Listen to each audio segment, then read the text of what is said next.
IMOTEP, BKNFR, de nouveau, le bienvenu sur le plateau d'Hyper Ankh MTouti, l'Académie de la culture noire Keméti. Aujourd'hui, nous nous retrouvons dans une de nos émissions. Aujourd'hui, nous allons affronter un thème conventionnel qui parle de la thématique noire kémétique, un de nos sujets. Nous allons aujourd'hui le faire avec un frère Baraka, qui est lui un membre de l'Académie de la culture noire kémétique, c'est-à-dire le père Ankh MTouti, et qui se trouve dans la République Sirkama, dans la région appelée aujourd'hui la République démocratique du Congo, qui faisait de ce qui était appelé l'État Netcher, c'est-à-dire la terre des créateurs. Nous allons aujourd'hui l'attendre dans un questionnement. Il nous pose certaines questions, il nous conduit certaines informations, lui parce qu'il est sur le territoire, par rapport à ce qui est en train de se passer médiatement dans la République démocratique du Congo. Cela fait suite aux émissions que nous avons fait, notamment sur la question des enfants sorciers, notamment sur la situation africaine, notamment aussi les génocides ou les massacres des Bantous. C'est-à-dire, on fait suite à plusieurs éléments. Alors, comment nous allons fonctionner ce soir? Nous allons attendre notre scène Baraka nous conduire, nous allons suivre son orientation à travers les commentaires qu'il fait, les questionnements qu'il fait, et nous allons en débattre par conséquence. Donc, nous sommes aujourd'hui sur le plateau d'Hyper Ankh MTouti, et je vais donner tout de suite la parole à notre scène Baraka que nous allons suivre par étapes. Bonjour maître. Je voulais un peu ajouter quelque chose sur le plan de la politique, un peu du pouvoir de l'Afrique. Vous savez, moi je suis à Goma, à l'est du Congo, République démocratique du Congo. Et ici à Goma, il y a pas mal de blancs. Il y a pas mal de blancs qui travaillent dans la MONUSCO et qui sont ici. C'est ici, c'est l'air central. C'est ici là où ils sont tellement nombreux. Alors, si on descend un peu à Beni, à quelques kilomètres d'ici à Goma, c'est là où il y a ce carnage là. C'est là où il y a ce carnage, il y a ce massacre là, les gens qui ont tué les gens comme des poux. C'est ici là où donc rien ne va. Alors il y a pas mal de gens de MONUSCO, il y a des soldats partout là, les blancs, les arabes et tout ça là. Et si vous entrez dans leur camp là, vous trouverez pas mal de conteneurs. Alors on se demande, ces conteneurs là, c'est pour donner des quoi, ou bien ça transporte quoi, ou bien ça sert à quoi. Il y a pas mal de blancs et qui passent par ici, qui repassent, et toujours la nuit tu as ça, tu écoutes, il y a pas mal de balles, et il y a pas mal de tueries. Donc, et puis les peuples noirs ne savent pas qu'ils sont tellement contents. Vous savez, aujourd'hui même ici en Afrique, et un garçon africain, il peut tout donner pour épouser même une femme blanche qui a au moins 55 ans, ou bien 90, ou bien 80 ans. Il peut même l'épouser. Pourquoi? Et pour qu'on le fasse seulement avec un blanc. Vous savez, c'est complexe là. De façon que même ici, même là où nous sommes en Afrique, vous voyez un garçon qui va épouser une femme, un garçon de 20 ans ou bien de 25 ans, qui cherche à épouser une femme de 45 ans ou bien de 50 ans ou bien de 60 ans parce qu'elle est seulement une blanche. Donc, ce complexe-là qu'on nous a infligé dès qu'on était encore enfant, et on a grandi avec ça. J'aimerais aussi augmenter d'autres choses. Et là, nous avons fait une pause pour retourner sur ce que nous remercions le courage, le travail, la contribution de notre scène Baraka, qui, comme nous l'explique, se trouve sur Goma. Et il dit que Goma aujourd'hui est un point d'arrivée. Il n'y a que les Occidentaux qui y vivent. Il n'y a que les codermes qui y vivent. Et il y a quelques années, j'ai parlé de quand pendant que tous les médias étaient en train de parler de l'immigration, en fait, l'immigration existe quand on est un noir. Quand on est noir, on vit en Europe, on est un immigré. Quand on est un blanc, on va en Afrique, on appelle ça les expatriés. C'est-à-dire, les noms sont préférentiels. Quand on est un noir, on ne peut qu'être un immigré. Quand on est un blanc, on est expatrié. C'est-à-dire, vous trouvez, même il y a une discrimination sommaire du point de vue de la configuration linguistique.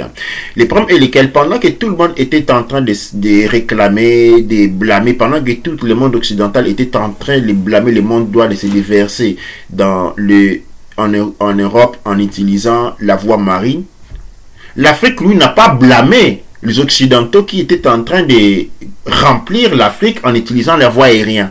Tout simplement parce qu'il y a une discrimination linguistique. Pour qui on parlait contre les immigrés et non les expatriés. C'est-à-dire, les expatriés ont carte verte, les immigrés ont carte rouge. Les immigrés, eh bien, quand on est immigré, on est un non-blanc.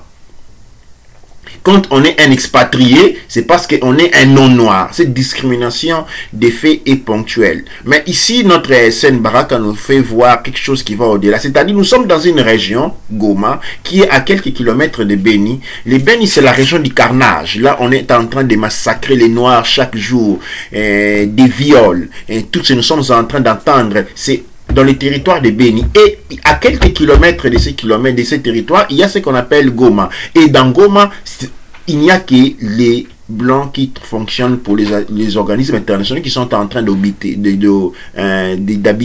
Et il faut savoir, en tant qu'expatrié, le mot expatrié vient avec des avantages. Dites ce qu'on appelle l'avantage blanc.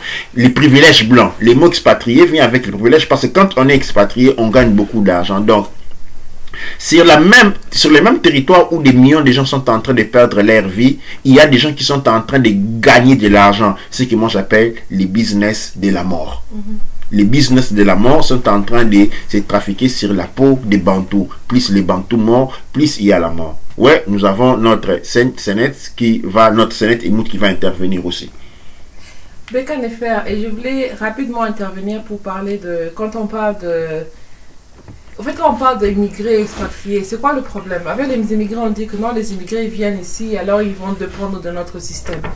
Eh bien, imaginez-vous que vous allez dans un pays, on vous dit que vous ne pouvez pas travailler, vous ne pouvez rien faire. C'est l'État qui doit s'occuper de vous. Pourquoi? Parce que soi-disant, il doit vérifier votre histoire, vérifier qui vous êtes et vérifier si vous devez rester dans ce pays ou pas. Mais il ne décide pas de vous faire rentrer dans le pays directement, non. Vous devez être dans ce pays-là, être bloqué, attendre une décision pendant 4 ans, 5 ans, 10 ans, 15 ans, 20 ans, dans certains cas. Et pendant ces 20 ans, vous devenez comme un poids pour la société. Vous êtes interdit à travailler, interdit à trouver quelque chose pour nourrir votre famille. Donc, quand vous commencez à travailler pour votre famille, on dit que vous travaillez dans le noir. On vous dit que vous faites des travaux qui sont des travaux malsains contre la loi. Vous êtes hors la loi, directement. Mais par contre, qu'est-ce qu'on retrouve à Beni? C'est un pays où, dans une région où les gens parlent majoritairement swahili ou encore le français, on a des personnes qui ne parlent pas le swahili qui sont là-bas en train de travailler. Ils sont là, ils sont en train de travailler, ils prennent tous les travaux de l'environnement, de la région, tous les travaux sont revenus à eux, et au fait ils ont créé leur propre écosystème, et là le monde n'en parle pas. Ouais. Le monde n'en parle pas, pourquoi? Parce que, encore une fois, c'est le monde blanc qui bénéficie sous le dos du monde noir. Ouais. Et qu'est-ce qui se passe? Il se passe maintenant que ces expatriés sont vus comme des expatriés, donc ils sont payés un premium. Ils sont payés encore plus parce que ce sont des expatriés. Par contre, ici, les noirs qui vivent en Europe, il est payé moins. Parce qu'il est noir. Parce qu'il est noir. On doit le faire travailler dans le noir. Il est un immigré. Un immigré, il est payé moins parce qu'il est immigré. Un expatrié, il n'a pas les papiers pour travailler. Ouais, mais tous les deux, c'est-à-dire, les blancs ne viennent, nous aussi nous devrions dans le monde noir commencer à crier, ne venez plus voler nos travail. Exactement. Parce que les Occidentaux qui viennent vivre en Afrique viennent voler nos richesses, nos travail et notre vie. Et je pense que même le point, c'est qu'en parlant de ne voler plus nos travail, ça Ça c'est vraiment aller encore plus loin. Mais même quand on s'arrête au moyen où on a tout un groupe qui vivent en sécurité, qui vivent très bien, et à 5 km, il y a la guerre où on tue, il y a le carnage et on tue tout le monde. La sécurité qu'ils ont avec l'ONU et tout, c'est seulement pour sécuriser tout ce personnel expatrié qui vient se mettre dans cette région. Par contre, les personnes qui souffrent, leur souffrance continue. Absolument. Il n'y a pas d'amélioration dans la souffrance. Donc, c'est tous ces agents qui viennent pour soi-disant aider la place n'aident pas. Ils ne font même pas leur travail et tout à la fin. Et donc, qu'est-ce qui se trouve? Se trouve maintenant que la jeunesse doit vivre par la prostitution parce que, exactement, ces personnes doivent avoir une sorte de divertissement. Ils se divertissent quoi? Sur la population locale. Et on a l'esclavage qui revient en fait. Oui, et là nous pouvons sûrement à tout plein dire que hier nous avons parlé des Colombo. Et nous avons parlé des Colombo, nous avons parlé aussi de Diego Cao et de tout ce qu'on appelle les faux explorateurs de l'Afrique qui n'étaient en fait que des agents de l'impérialisme. En fait, aujourd'hui, ces agents de l'impérialisme n'ont jamais cessé de venir s'enrichir et détruire l'Afrique. Et l'agent de tous ce qu'on appelle Monique Oni, qui représente-t-il? Eh bien, il représente les successeurs de Colombo, les successeurs de Diego Cao, de Vasco de Gama et de suite.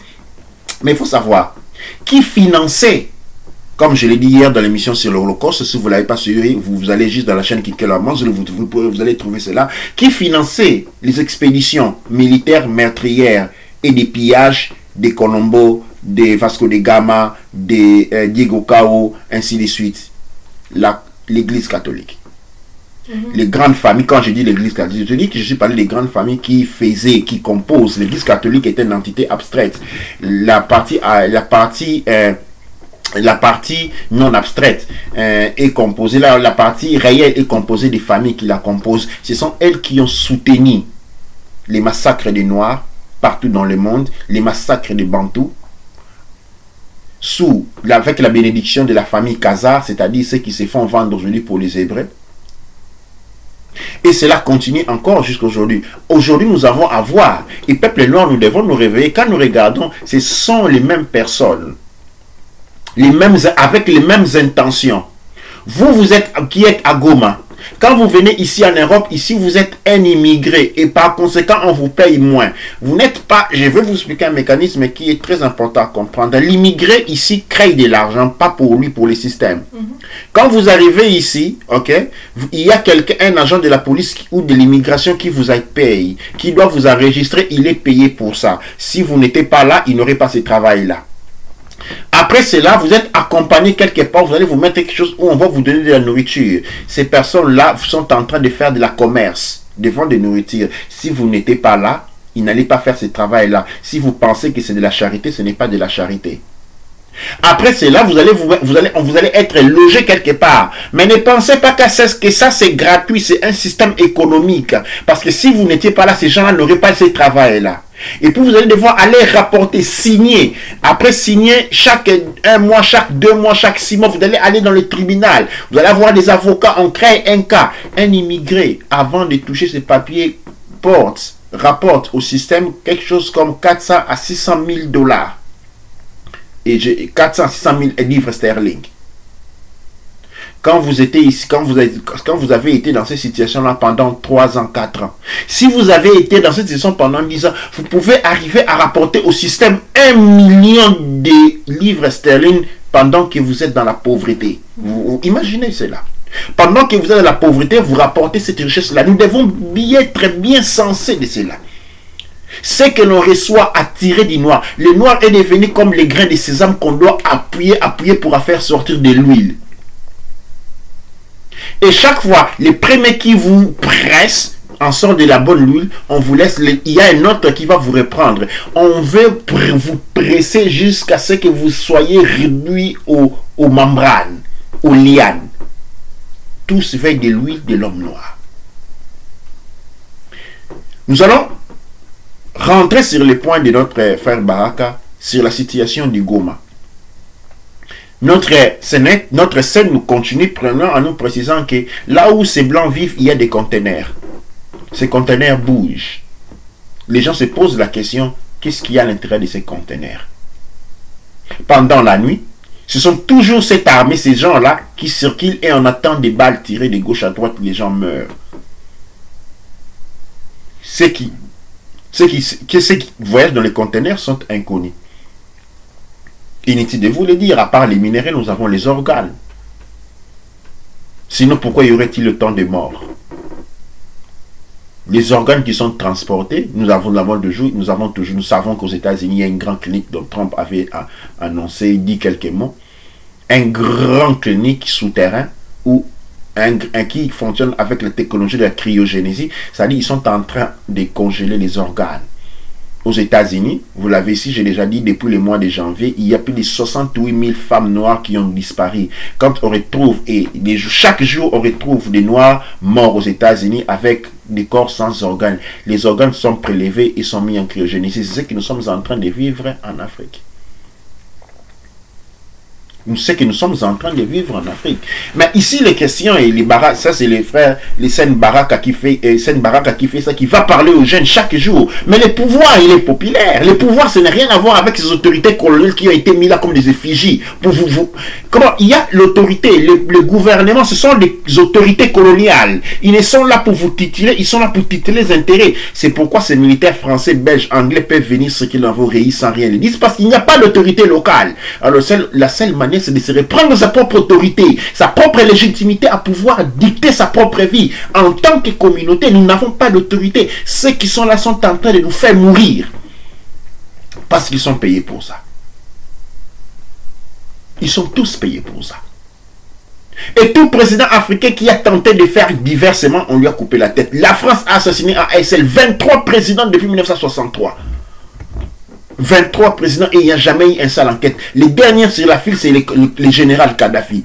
Tué comme un petit lapin, devant tout le monde, défendu par personne. Même pas le peuple pour qui il a voulu, qu'il a tant travaillé. Souvenez-nous, la Libye était mieux que la France. Les gens quittaient la France, l'Allemagne, les gens quittaient le Portugal, l'Espagne pour aller vivre et travailler en Libye. La Libye était devenue une puissance européenne. Aujourd'hui, elle est détruite, elle est réduite aux cendres. Par qui? Par les successeurs de Colombo, par les successeurs de Diego Cao, par les successeurs de Vasco de Gama. Ces faux prétendus explorateurs qui n'étaient que des mercenaires à la paye de l'impérialisme. Comme tous ces gens qui sont en train... Nous devons sortir, et là je rentre directement sur le point de ces jeunes qui sont en train de marier des femmes blanches, des vieilles. Comment manque d'honneur. Ces femmes qui viennent généralement vous épouser là-bas, les 85% des sont les femmes qui naviguent dans l'occultisme occidental. Et comme j'ai dit, les noirs, c'est ces âmes-là qu'il faut toujours presser parce qu'il y a toujours de l'huile à l'intérieur. Même quand ça semble sèche, il faut encore continuer à presser, ça va sortir de l'huile. Mais ces femmes ne viennent pas pour vous faire riche, ces femmes viennent pour arracher tout ce qu'il y a comme chance en vous. Et puis quand ils vont vous abandonner, parce qu'après avoir pris tout ce qu'il y a en vous, vous allez être réduit à rien, en cendres. Et comme toujours, vous n'allez jamais être en mesure de vous souvenir que vous êtes en train de souffrir parce que vous avez livré toutes vos chances à ces femmes, à ces mercenaires occultistes qui sont venus vous sucer votre suce de vie, vous prendre votre patrimoine génétique, vous prendre votre capital énergétique. Vous allez vous apprendre aussi, parce que maintenant vous allez commencer à organiser des trafics des armes pour vous vendre vos frères et sœurs. Parce que ce qu'on est en train de vivre aujourd'hui n'a pas commencé aujourd'hui, elle a commencé il y a très longtemps. Eh bien, je dis chaque frère et sœur, quand vous voyez un de vôtres faire cela, attrapez-le par les oreilles.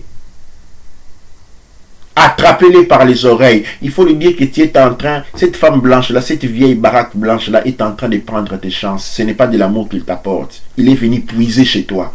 Et quand il va puiser chez toi, c'est mieux qu'il t'apporte avec lui en Europe. Parce que quand il va te laisser ici, tu vas devenir un produit toxique. Et tu vas répandre la maladie spirituelle qu'elle a mis en toi à tout le monde. Et c'est comme ça les malheurs continuent à passer. Je vais maintenant donner la parole à notre Mout encore avant de passer à la deuxième partie avec notre scène Baraka. Franchement, c'est un argument qui fait très mal au cœur parce qu'il y a une autre partie qui parle de l'abus ou de l'esclavage aux nouvelles formes de l'esclavage du 21e siècle. C'est qu'on là, on parle même pas encore du trafic des organes. On parle même pas encore du trafic des organes. Pour ceux qui ne savent pas, regardez comment aujourd'hui il y a la tuerie à gauche et droite. Mais il faut regarder les corps qu'on tue. Il faut voir qu'est-ce qu'on laisse dans ces corps. Ce sont des corps qui sont vides. Parce qu'on enlève toutes ces fausses communes. C'est parce qu'on vole les organes des jeunes. On vole les organes des jeunes pour donner à ceux qui en ont besoin. On sait combien les organes coûtent aujourd'hui partout dans le monde. Dans le marché des organes. Et ça, c'est quelque chose qui est très important. Et aussi, ça vaut de même aussi pour les femmes. Moi, je me rappelle d'avoir rencontré une femme une fois qui, elle s'était inscrite dans un site sur Internet pour rencontrer un homme blanc qui allait l'épouser. Alors, l'homme, il avait quelque chose comme 30 ans de plus qu'elle et tout. Alors, l'homme, qu'est-ce qu'il lui faisait à chaque instant? Il allait en Afrique, au Cameroun ou au Nigeria ou dans d'autres pays francophones. Ils allaient épouser une femme. Alors, ils emmenaient la femme en Belgique ou en France. Je donne un exemple. Alors, quand la femme allait rester avec lui, alors il va commencer à battre la femme. Mais non, son papa était... Au fait, le monsieur, il descendait d'une famille de police. Donc, c'était un homme qui était un policier avant. Donc, quand la femme appelait la police pour que la police vienne à son secours, eh bien, elle trouvait une autre Europe où on calmait seulement le monsieur et après on disait à la femme, c'est ton choix. Soit tu restes ici ou encore tu sors, mais tu vas te trouver quelque part pour aller dormir. Parce que la femme n'avait pas de papier, pas de support, rien du tout. Parce qu'une femme qu'on prend en Afrique, dès que tu quittes ton pays, tu perds ton statut d'humain, tu perds ton statut de ce que tu es, tu deviens un immigrant. De la marchandise. Parce que c'est ça, on dit qu'un immigré, c'est de la marchandise. Encore pire, eux c'était pratiquement de la marchandise. Donc, elle était complètement à la merci de l'homme. Il pouvait la tabasser comme elle voulait. Jusqu'à ce qu'elle s'est retrouvée enceinte. Elle s'est dit que si elle était enceinte, elle n'allait plus la tabasser à cause de l'enfant, mais c'était pire. L'homme a continué à l'abuser jusqu'à ce que les gens de sa communauté ont dit que c'est impossible quand même. Parce que là, maintenant, si on te laisse là, c'est l'enfant qui va souffrir. Alors, on a sorti la femme de cet abus et on a trouvé une solution dans la communauté. Mais vous savez qu'est-ce qu'on a trouvé qui était plus curieux dans tout ça? C'était qu'elle avait un autre enfant métis. Elle était passée par la même situation avant. C'était la deuxième fois pour elle. C'est ça qui faisait le plus mal au cœur pour la communauté. Parce qu'on lui a dit, comment est-ce que tu peux avoir c'est comme si tu n'as pas d'amour propre pour toi-même. Parce que quand tu étais abusé par ce monsieur, il abusait aussi ton fils. Parce que le fils, il avait entre 5 ans. Et maintenant, elle avait 2 enfants. Et donc, la communauté se posait la question de, est-ce que cette demoiselle allait rentrer dans la même situation pour aller se retrouver avec un homme qui ne la respecte pas. Pourquoi? Parce qu'elle voulait absolument être avec un homme blanc. Et c'est ça qui est triste. Parce que vraiment, les personnes qui regardent les films en Afrique, et je pense que nous tous, on a été, d'une manière ou d'une autre, on a été victimes de cela, c'est que on oublie des fois que les films, ce sont des acteurs. Des acteurs qui ne vivent pas cette situation, qui pendant quelques secondes représentent une situation, mais c'est pas eux au fait. Ouais. Donc on dit action. Et alors, ils font que des petites 5 à 10 secondes, ou bien même 1 minute de l'action. Et puis on va filmer l'action 5-10 fois. Et après on va trouver le meilleur. Donc on va trouver la meilleure photo ou la meilleure version. C'est la meilleure version qui va sortir. Mais c'est pas la vraie vue de la personne. Donc quand on voit les blancs manger dans les films, c'est pas les blancs. Et déjà il faut savoir, c'était les blancs de la France, de la Belgique, de l'Allemagne, de l'Amérique, de l'Angleterre. Parce que chacun d'entre eux ont leur propre caractère.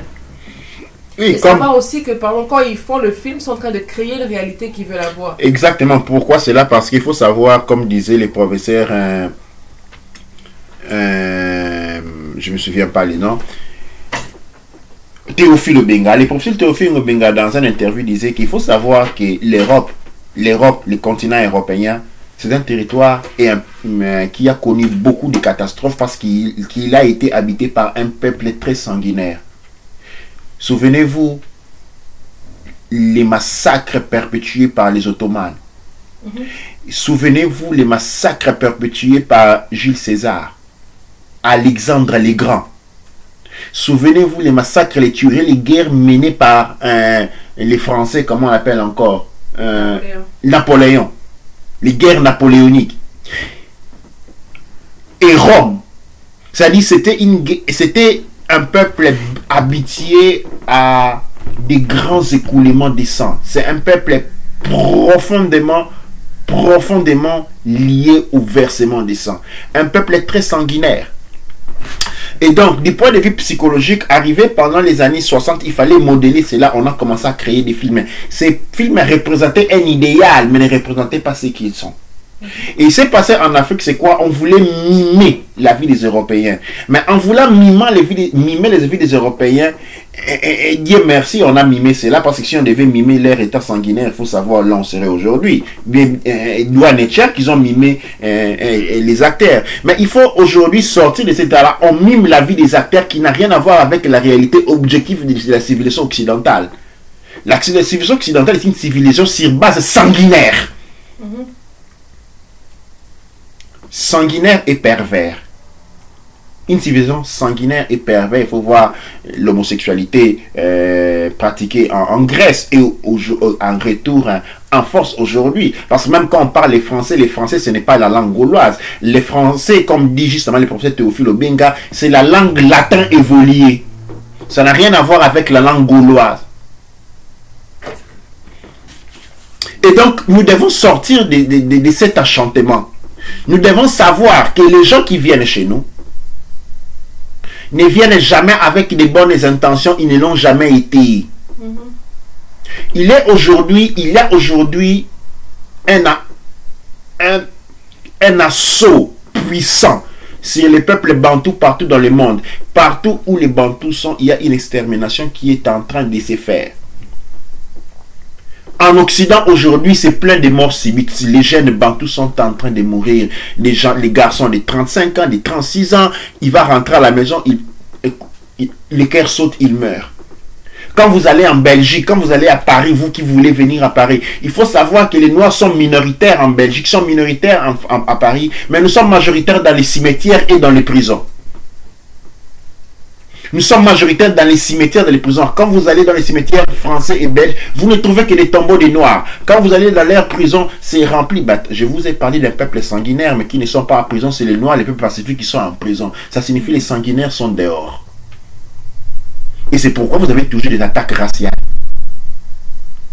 Vous avez toujours des attaques racistes. Mais où est-ce que je vais en venir avec ce que dit mon frère, notre Sen Baraka? Nous devons apprendre, nous, à titiller notre ère. Mais écoutez, mes frères, soyons sérieux. Nous avons vu ce qu'ont fait les jeunes, pas au Bénin, c'est où ça, où les jeunes ont chassé, au Mali. Les jeunes maliens, ils se sont levés contre l'armée française. Les jeunes maliens se sont levés contre l'armée française. Ils l'ont obligé à sortir. Mais vous, mes jeunes frères et sœurs, qui subissait passivement l'action de la Monique, ainsi de suite. N'êtes-vous pas à même de défendre votre propre territoire? Qu'attendez-vous? Mais c'est votre maison, c'est votre intégrité qu'on est en train de violer. Au lieu d'être abusé, réabusé, contre-abusé par après, puis ces femmes blanches qui vont venir prendre toutes vos chances et toutes vos énergies, vous abandonnez comme des morceaux de lambeaux pauvres et sans énergie, de manière que vous pouvez abuser les enfants qui vont naître dans les territoires pour perpétuer les mâles, pour que nous devenions nous aussi un peuple sanguinaire. Comme nous sommes en train de les devenir. Il y a les tueries, ce n'est pas les blancs qui tuent. On engage des noirs qui vont tuer. Ils sont en train de transférer les mâles qui est sur la terre occidentale, sur nos terres. Oui, il y a un transfert. Nous sommes en train de devenir des peuples sanguinaires comme ils l'ont été pendant très longtemps. Mais réagissons à cela. Titonnons nos propres terres. Levons-nous contre ces armées. Organisons les jeunes. Organisez-vous.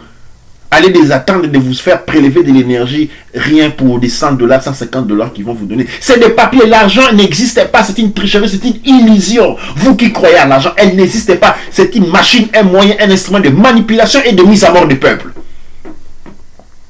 Et aussi longtemps que vous courez derrière l'argent, vous êtes déjà un mort si vous ne le savez pas. Nous allons maintenant passer à la deuxième partie de notre interview avec notre Sen Baraka. Douanacher. Par rapport à ce qui concerne l'éducation. Vous savez, tout d'abord doit commencer, même la politique doit commencer par l'éducation.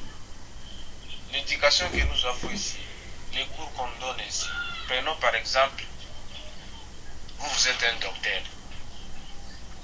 Et il y a des malades, il y a des patients qui viennent chez vous, quelqu'un qui souffre de maux de tête et vous demande, non vraiment moi je souffre de maux de tête, et vous lui donnez un paracétamol. Il rentre. D'autres viennent, il a des maux de ventre. Et il vous dit que non, moi je souffre tellement beaucoup, et vous lui donnez un paracétamol. Et d'autres aussi, des jambes, vous lui donnez aussi paracétamol. Et d'autres qui souffrent des dos, vous lui donnez aussi paracétamol. Alors, finalement, ces gens-là diront que non, c'est quel docteur qui traite seulement toutes les maladies à un seul médicament. Donc, cela veut dire que ça ne fait pas de sens. Alors, pourquoi j'ai dit ça? Ici, aujourd'hui, il y a des enfants qui grandissent. Comme on les surnomme surtout les enfants sorciers. Il y a des enfants qui grandissent et dès qu'ils entrent à l'école, là-bas, il y a que la mathématique, la chimie, la géographie. Ce que les anciens là ont étudié, c'est ce qu'eux-mêmes viennent aussi étudier. Alors, comment fait-il que, par exemple, un enfant, par exemple, il est venu comme un mécanicien, ou bien il est venu comme un docteur. Et il est un docteur, on l'inflige directement d'étudier la géographie.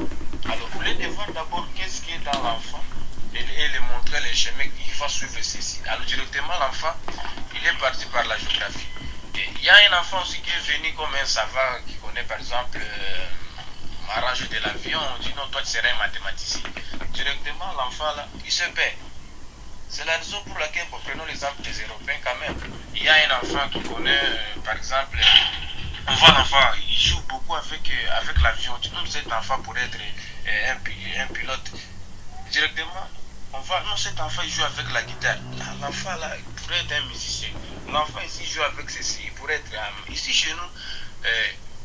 Quand on voit l'enfant jouer avec quelque chose, on dit, les enfants là, surtout comme vous avez dit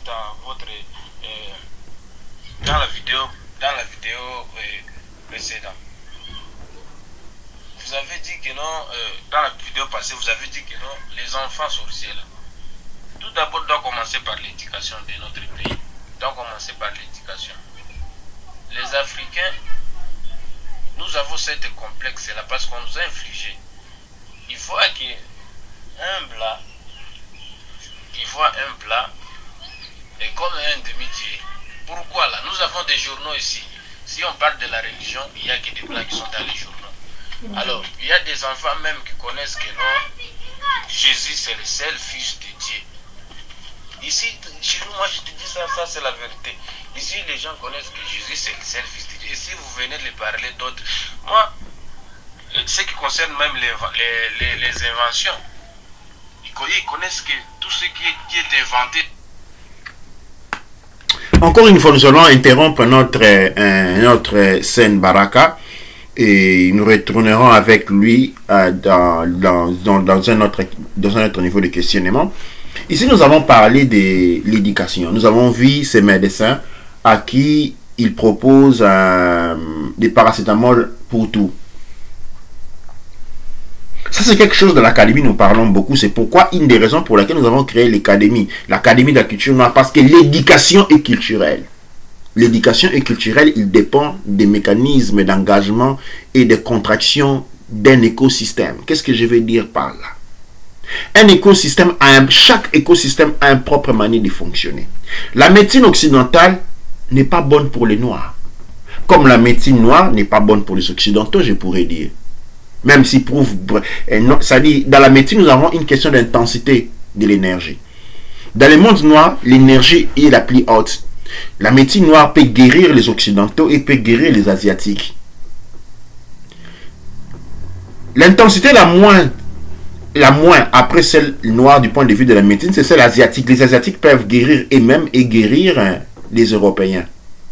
Les Européens, c'est la médecine du point de vue de l'intensité la plus basse. Ils ne peuvent guérir qu'eux-mêmes. À défaut, ils ne peuvent même pas se guérir.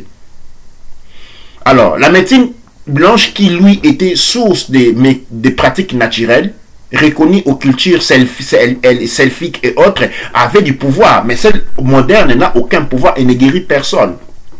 Elle ne traite que les symptômes. Et les symptômes ne sont pas la maladie. La médecine, cette médecine n'a aucun pouvoir sur les Noirs. Elle peut seulement retarder, couper les ponts avec la douleur et retarder la mort. Mais la médecine occidentale n'a aucun pouvoir sur les Noirs. Ceux qui se sont sentis traités n'ont pas été traités parce que, excusez-moi, ce que vous appelez maladie, ce sont les douleurs.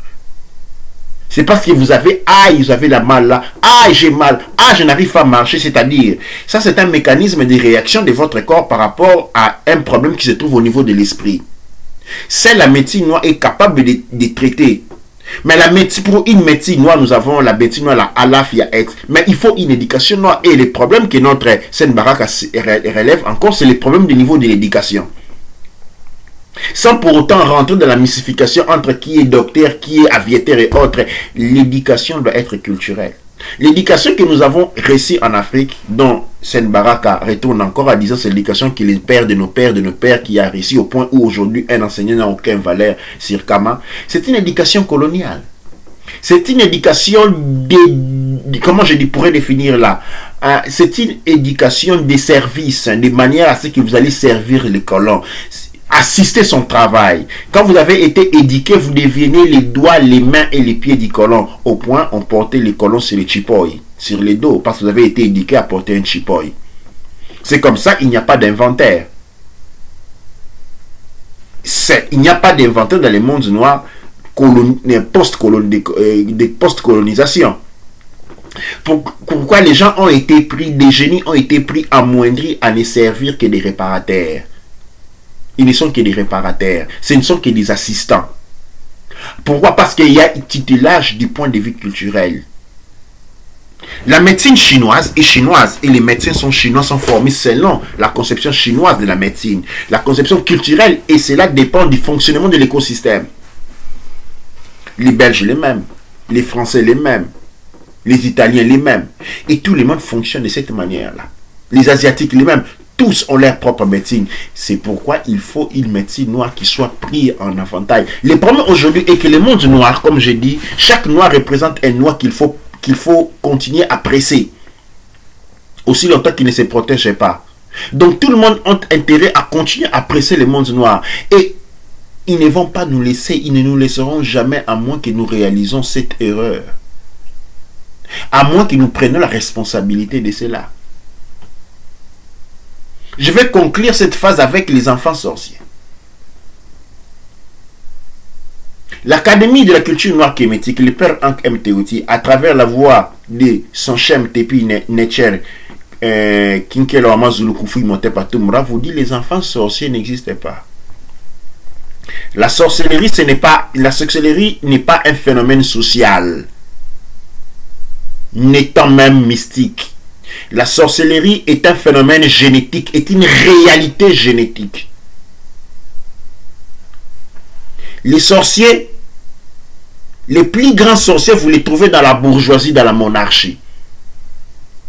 Ceux qui réclament le pouvoir à d'être des rois et des reines, ce sont eux qui sont les sorciers, parce que les sorciers, c'est un sang. Le phénomène enfant sorcier n'existe pas.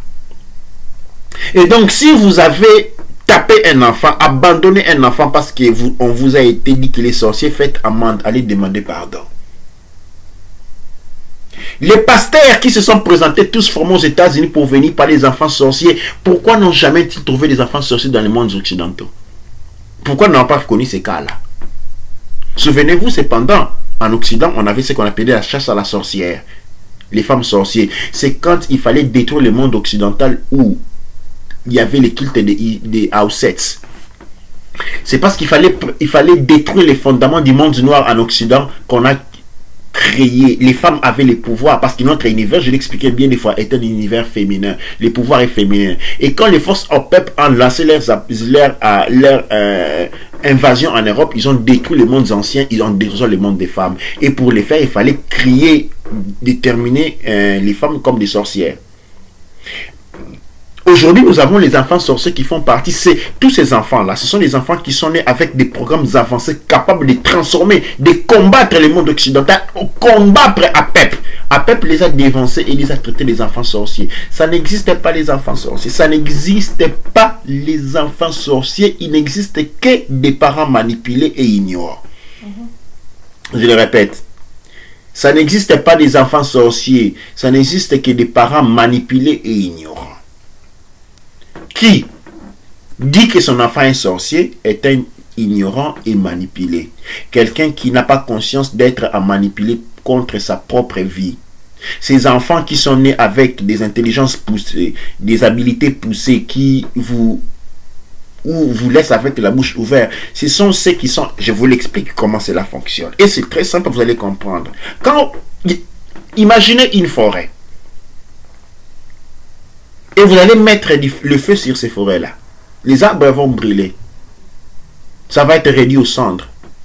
Après quelques temps, de nouveaux arbres vont pousser. Les nouveaux arbres qui vont pousser avec l'information relative au feu. Ils vont naître avec la capacité à résister au feu. C'est ainsi que quand ces arbres-là vont mourir, vont grandir, et que quelqu'un vient mettre le feu, ces arbres-là ne vont pas complètement brûler. Ils vont résister au feu. Imaginez maintenant la colonisation comme le feu. L'esclavage et la colonisation comme le feu. Et tous ces gens qui sont nés pendant tous ces temps-là ont été colonisés et détruits par la colonisation. Et maintenant, imaginons cette colonisation, cette esclavagisme de colonisation comme un fait qui a brûlé la terre noire. Maintenant, il y a des nouveaux enfants, des nouveaux arbres qui sont en train de naître. Ce sont ces enfants-là qui naissent avec l'habilité, la capacité d'en finir avec la colonisation, d'en finir avec APEP, d'en finir avec l'esclavage. Et que fait APEP? Que fait les colons? Les colons créent un cercle où on oriente certains noirs appelés pasteurs. On va leur remplir des informations erronées pour venir détruire cette jeunesse qui lui a la capacité et née avec la force, l'habilité de détruire complètement l'impérialisme au profit de l'impérialisme. Tous ces pasteurs, tous ces évangélistes, ce sont des travailleurs inconscients, parfois même conscients, de l'impérialisme. Et vous qui jetez les enfants dehors sous accusation des enfants sorciers, vous êtes en train vous-même de vous donner le coup de marteau sur les orteils. Parce que ces enfants-là, ce sont des enfants qui sont nés avec la capacité à résister, à détruire, à repousser les colons, l'esclavagisme et empêcher l'établissement de l'impérialisme sur nos terres. Et voilà que ces enfants ont été mis à la rue, tués par les régimes Kabila, Kagame et autres. Et aujourd'hui, qu'est-ce qu'on en voit? On a la destruction sur place parce que ces mécanismes, cette génération qui devait éviter la situation que nous sommes en train de vivre aujourd'hui a été déroutée et continue à l'être. Nombreux ont été envoyés en Europe devenir des voyous, finir dans les prisons. Parce que c'est ce qui s'est passé. On a fait des manettes, tous ces enfants-là soient dispersés. Nombreux sont finis en Occident. Avec l'excuse d'aller étudier en Occident. Ils sont finis dans des prisons. Ils sont finis. Nombreux sont morts. Je viens d'à peine de vous dire. Il y a beaucoup de morts civiques. Et bien, ce sont tous ces enfants-là qui étaient nés avec la capacité de repousser, avec la force, la mission donnée par les Netchers, de détruire l'impérialisme, de repousser à peuple. Et bien, ces enfants-là sont en train de mourir dans les prisons en Occident. Eux, ils ont été détruits, réduits dans l'esclavage en Afrique. Accusés de sorcellerie, à tort de sorcellerie, par ceux qui sont venus, accusés de sorcellerie par ceux dont ils sont venus travailler et sauver. Et vous criez les créateurs de vous sauver. Vous criez Fumokimbangu, vous criez. Et vous voulez quoi? Que les créateurs vous envoient son armée céleste pour vous sauver. Et une fois qu'il a fait, cette armée céleste a été maltraitée. Cette armée céleste envoyée par les créateurs pour vous sauver de l'impérialisme, du colonialisme, de l'esclavagisme. Eh bien, vous les avez détruits, jetés à la rue, maltraités, trahis. Et vous voulez quoi? Vous voulez quoi? Vous voulez quoi? Est-ce que vous savez encore même comment vous vous appelez? Comment vous appelle-t-on? Comment vos ancêtres vous appellent? Mais êtes-vous encore à même d'attendre la voix des ancêtres qui parlent dans les vents? Êtes-vous encore à mesure de voir les images des ancêtres dans le feu? Êtes-vous encore à mesure de regarder Ra fixant sans battre les palpebres? Êtes-vous encore à mesure de vivre selon la mat? Eh bien, vous êtes hors de la grâce. Nous sommes hors de la grâce. Nous devons reconquérir cette grâce. C'est avec ces mots que j'ai fini cette première partie. Nous allons revenir dans d'autres émissions avec notre scène Baraka qui nous fournit beaucoup d'éléments très intéressants. Doua Netcher, Doua Amondra Nwandeb Etcher, notre scène Baraka que les créateurs de Neb Etcher continuent à te soutenir dans ton travail. Nous allons retourner encore vers notre scène Baraka pour la prochaine, dans les prochaines émissions qui vont suivre ceci. Je vous remercie pour avoir été avec nous. Je vous demande que ces paroles ne soient pas des paroles en vain versées dans le vent, qui vous inspirent. Il y a une éradication qui a été décidée sur les peuples bantous, partout où les peuples bantous sont en train de mourir, et toutes les armes, toutes les tactiques, tous les moyens ont été bonnes. Où nous avons décidé notre extinction, où nous devons réagir. Doua Netcher, Doua Amondra, Doua Neb Etcher. Et c'est encore à cette jeunesse, accusée de sorcellerie, cette jeunesse bafouée, cette force, cette armée du Créateur, cette armée céleste descendue sur terre, volant avec des ailes qui ont effrayé les leurs, au point de les abandonner, de les brûler au feu, de les torturer, de les laisser à la fin, que je me retourne et je dis: Nouk Père Amen, Ami Ab, Père Ab, Ami Kessad, En Kessahem Tetaha, Amasu Empa Emra Sanksu, Emen Ra Empa Emra, Aou, Kouaou Ra, Manketi Pa, Erura, Tuaou Enter.